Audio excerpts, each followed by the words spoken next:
está René Yandún. Bienvenido a Contacto Directo. Muchas gracias, muy buenos días. Un saludo a todos los ecuatorianos que nos están mirando. Buenos días. Mientras tramitan la ley de comunicación, el Consejo Transitorio va a designar a un superintendente para la Supercom. Ahora, la ley elimina la superintendencia. Entonces, ¿es necesario que esa superintendencia siga existiendo mientras tanto o es alargar un poco el tiempo con un nuevo superintendente?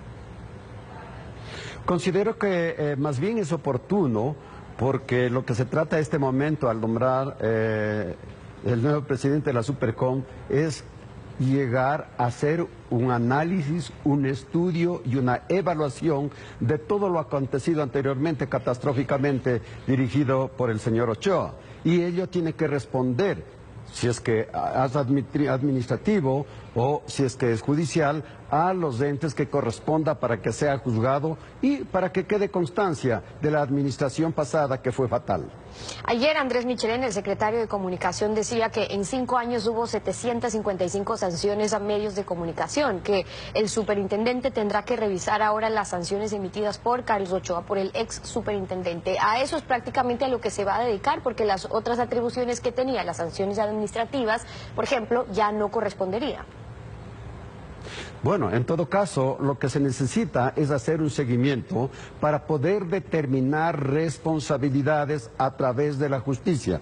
Porque sí, bien, lo administrativo no corre, no cuenta, sin embargo, lo judicial sí. Hay dinero que está por delante que no se sabe cuál es el destino, que no se conoce cuál fue la cantidad y cuál fue la inversión o en qué se invirtió especialmente para atender a los diferentes medios de comunicación, razón por la que considero importante a fin de que sean juzgados para la historia. Ahora, el eliminar la superintendencia de comunicación no es que deja a los ciudadanos en indefensión en caso de verse afectados por información publicada en su contra. Igual los medios, los periodistas tenemos responsabilidad ulterior, respondemos por lo que decimos. La diferencia es quién juzga, un delegado de un presidente o la justicia como se propone ahora. Bueno, en este caso hemos estado atendiendo a diversos foros, hemos estado haciendo un seguimiento, inclusive hasta el día de ayer el señor Michelena hubo un foro en la asamblea en donde se analizó y se discutió cuáles serían los procedimientos para poder atender las demandas de los ciudadanos, las demandas de los medios de comunicación, y encontramos 2 vías. La primera, en caso de que los ciudadanos no sean atendidos como corresponde y haciendo uso de sus derechos, deben llegar a la Defensoría del Pueblo. La Defensoría del Pueblo, si es que no corresponde, como no tiene la capacidad de juzgamiento, se iría a todo lo que son las medidas de protección. Y estas medidas de protección lo que hacen es resarcir los derechos, por un lado. Por el otro lado, tenemos el Acordicom, es decir, el Consejo de Coordinación, Regulación, Desarrollo de la Información y la Comunicación. Este ente está regulado y contemplado dentro de la ley y tiene todas las misiones, los objetivos y las atribuciones para hacer y recibir todas las demandas que se requieren, tanto de los medios de comunicación, cuanto de los medios de transmisión, cuanto de las telecomunicaciones y también de los ciudadanos, para que puedan recibir cualquier queja o anomalía que se esté sucediendo y llevarla hacia la Defensoría del Pueblo. El defensor del pueblo, igualmente, como no tiene capacidad de juzgamiento, apelará entonces a la capacidad de protección a fin de que con esta capacidad de protección pueda ser juzgado también ulteriormente. Y esto no excluye el que haya procesos que tenga que definir ya la Administración de Justicia en el caso de demandas, que eso era pues como se lo manejaba anteriormente, digamos. Ahora este proyecto de ley reformatoria, la ley de comunicación, a pesar de que ya no sostiene el que la comunicación es un servicio público, propone hacer, el presidente propone hacer una opinión consultiva para determinar si la comunicación es un servicio público o es un derecho. derecho, a pesar de que en la exposición de motivos del proyecto todo lo tratan como un derecho, eliminan el tema del servicio público, pero dicen, hagamos una opinión consultiva. ¿Es necesario?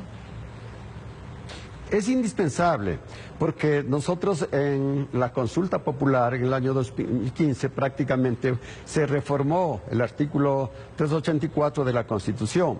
Este momento, si le queremos cambiar de servicio público a derecho, necesariamente tendríamos que recurrir a una reforma de la Constitución y no estamos en condiciones. Pero hay la vía que es la que más nos satisfacería a nosotros para que se haga una consulta al Comité Interamericano de Derechos Humanos, que es una medida supranacional, que es la que nos va a apoyar.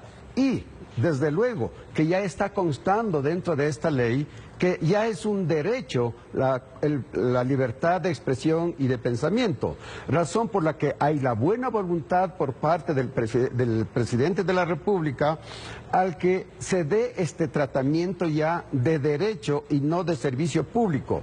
Esto es un avance. Considero que la ley está siendo aceptada por la mayoría de los medios a nivel nacional. No, a diferencia de cómo se lo hizo antes, primero pusieron que era un servicio público en la ley y luego lo pusieron en la Constitución, por eso es que fue necesario para ellos hacer esta enmienda para incluirlo en la Constitución, y ahora está todavía en la Constitución y ahí están esas diferencias. Ahora, ¿por qué le preocupa, asambleísta, que se elimine la prohibición en la ley para que los extranjeros puedan ser dueños de medios de comunicación? La ley decía de forma directa o indirecta, pero acuérdese usted que luego inventaron un reglamento para que con los países donde había estos acuerdos comerciales sí se pueda. Así permitieron que un grupo mexicano pueda ser dueño de medios de comunicación en este país. Entonces hay que mantener esa prohibición aun cuando ya hicieron la excepción. Yo creo hay que seguir manteniendo el espíritu nacionalista, especialmente en lo que corresponde a los medios de comunicación, tiene que ser exclusivo para los ecuatorianos. Claro que si hay una inversión para fortalecer los medios nacionales de comunicación, indudable que podríamos aceptar, pero que la propiedad, la opinión, el pensamiento, la expresión y toda la regulación que tiene que hacerse a través de este sistema de comunicación nacional tiene que ser auténticamente ecuatoriano. Claro, pero eso no está vigente actualmente, justamente por la excepción que hicieron, por el reglamento que hicieron para permitir que ciertos extranjeros sí puedan. Desgraciadamente está así, pero con esta nueva ley ya se rectifica, y al rectificarse indudablemente quedarán afuera quienes hicieron ese abuso de estos derechos.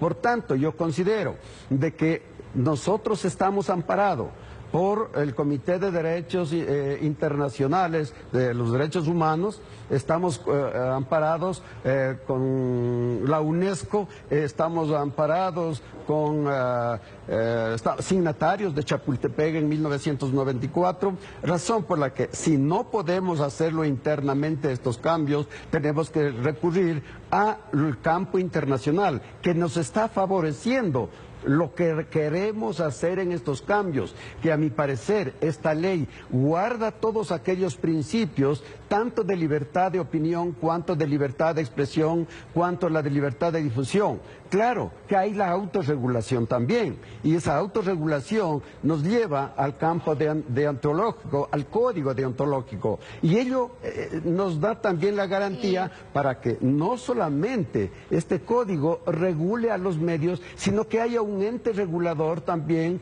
que es el CORDICOM, y ellos serán los que estén controlando especialmente los contenidos, que es lo más necesario e indispensable para que todos los ecuatorianos estemos regidos con principios, con moral, con ética y especialmente con altísima calidad de los contenidos que llegue. Del asambleísta del Bloque de Integración Nacional, René Yandún. Gracias por haber estado con nosotros aquí en Contacto. Muchas gracias a usted.